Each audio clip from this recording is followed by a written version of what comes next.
तो क्या कह रहे हैं गुरुदेव भगवान?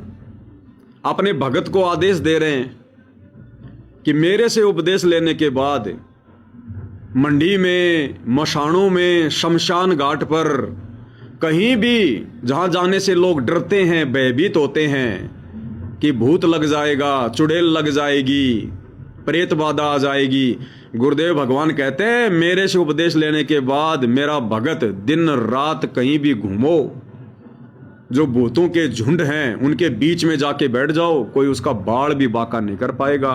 क्या कह रहे हैं परमात्मा, ध्यान से सुनिएगा। जिन घर दौड़े पोजे गरीब दैत दल धर्मल असुर दल आसगे मंडी मसाणों निसंग फिरे जीवे जब लग जोखिम नहीं मरा जब निसंग मरे। यानी सच्ची भक्ति, परमात्मा कबीर जी की सत साधना पूरे सतगुरु से लेकर जो साधना करता है भक्तमती बच्चे, वो कहते हैं मंडी मसाणों, शमशान घाटों पर, मंडियों पर जो लोग जहाँ पूजा बकवाद करते हैं और राक्षसों के झुंड, ये भूत प्रेत घूमते फिरते हैं कि इन मकी निसंग फिरो, निर्भय होकर घूमो, जीव जब लग जोखिम नहीं और मरो जब निसंग मरो, कि परवाह ना करना। परमात्मा कबीर जी कहते हैं, गरीबदास जी कहते हैं, परमात्मा कबीर जी तेरे सक्षम है, अपने भगत को इतना जीवन रहेगा, इतना कोई टेंशन नहीं होने देंगे, कोई दिक्कत नहीं आने देंगे। मरा जब निर्भय होकर शरीर छोड़ देना, आपके लिए विमान तैयार मिलेगा, टेंशन ना लेना। ध्यान रखना भाई और बहनों, यहां पर परमात्मा का इस प्रकार की बातें कहने के पीछे मतलब क्या है? गुरुदेव कहते हैं मेरे से उपदेश लेने के बाद, सत भक्ति लेने के बाद, मर्यादा में रहते हुए, अगर तुम जाने अनजाने में गलती से यदि तुम ऐसी जगहों पर चले जाते हो, ऐसे लोगों के बीच में चले जाते हो जहां जाने से आम व्यक्तियों को, भक्तिहीन लोगों को नुकसान हो जाता है, कहते हैं मेरे भगत को किसी प्रकार का कोई डर नहीं है, कोई भय नहीं है, कोई उसका बाढ़ भी बाका नहीं कर पाएगा। लेकिन कुछ सावधानियां हैं भाई और बहनों, कुछ प्रोटोकॉल हैं। हमने जानबूझकर ऐसी गलती नहीं करनी है। हमने जानबूझकर उन जगहों पर नहीं जाना है जिन जगहों पर जाने के लिए गुरुदेव ने हमें मना किया है। यदि अनजाने में हमारी उनसे भेंट हो जाती है, उधर जाना हो जाता है, कोई ऐसी क्रिया हो जाती है अनजाने में, तो गुरुदेव भगवान हमें बचाएंगे, हमारा प्रोटेक्शन करेंगे, हमारी सुरक्षा करेंगे। यदि जानबूझकर हमने बकवाद करी कि देखो जी मैं संत रामपाल जी का भगत हूं और ये देखो जी मैं बिजली के तार के हाथ लगा रहा हूं, मेरा बाड़ी बाका नहीं होगा, उठा के फेंकेगी। अनजाने में यदि बिजली के तार के हाथ लग गया, परमात्मा रक्षा करेगा, लेकिन जानबूझ के गलती करेंगे, परमात्मा रक्षा नहीं करेगा।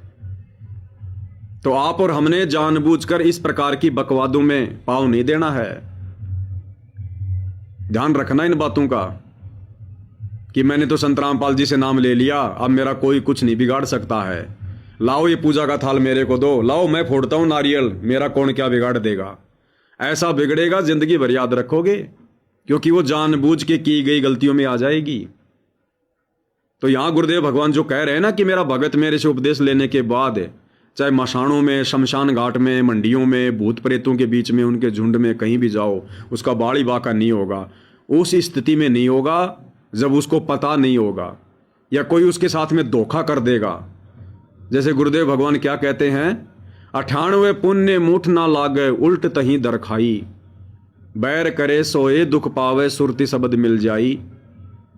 यानी 98 प्रकार से जंत्र मंत्र करके और एक दूसरे को परेशान किया जाता है। यहां पर गुरुदेव कह रहे हैं मेरे भगत के ऊपर, शत भक्ति करने वाले मर्यादित भगत के ऊपर 98 प्रकार के जंत्र मंत्र का, मूठ का, वशीकरण का, जादू टोने का, किसी भी प्रकार का कोई असर नहीं होगा, किसी भी प्रकार का।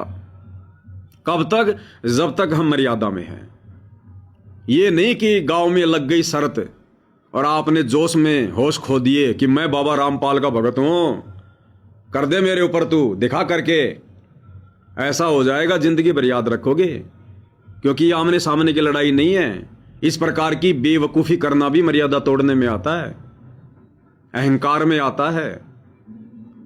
तो हमने जानबूझ के गलती नहीं करनी। अनजाने में चाहे भूत प्रेतों के झुंड के बीच में जाके बैठ जाओ, अनजाने में चाहे उनकी मंडी के ऊपर रात के अंधेरे में चाहे पेशाब हो जाए। रात के अंधेरे में हमें नहीं पता, हम रस्ते रस्ते जा रहे हैं, किसी ने रोड के ऊपर किसी पीर बाबा की या किसी और की कोई मंडी बना रखी है छोटी सी, हमारे को बाथरूम करने की हाजत हुई, हमने वहाँ बाथरूम करना शुरू कर दिया, हमें पता नहीं है, और उसकी मंडी के ऊपर आप जी बाथरूम कर रहे हैं। ऐसे में परमात्मा बचाएगा, रक्षा करेगा, क्योंकि हमें पता नहीं है, वो गलती अनजाने की है। और जानबूझकर आप किसी से शर्त लगा के कि देखो मैं करता हूँ पेशाब उस मंडी के ऊपर, मेरा कौन क्या बिगाड़ देगा, पेशाब आना बंद हो जाएगा, डॉक्टर परेशान हो जाएंगे। तो गुरुदेव भगवान जो बातें बोल रहे हैं हमने उनको तत्व ज्ञान आधार से साथ में समझना भी है। हर चीज को परमात्मा इतना ज्ञान देने के बाद में खोल खोल के नहीं बताएंगे, क्योंकि ये विशेष संदेश है। इनको परमात्मा ने कैप्सूल बताया, कैप्सूल। गुरुदेव ने बताया कि बच्चों, जो पहले मैं 4-4 घंटे सत्संग करता था, अब इस 1 घंटे के विशेष संदेश में वो 4 घंटे का सत्संग आ गया, अर्थात ये शॉर्ट में है, संकेतों में है, ये कैप्सूल है। तो हमने गुरुदेव के संकेतों को भी साथ साथ में समझना है।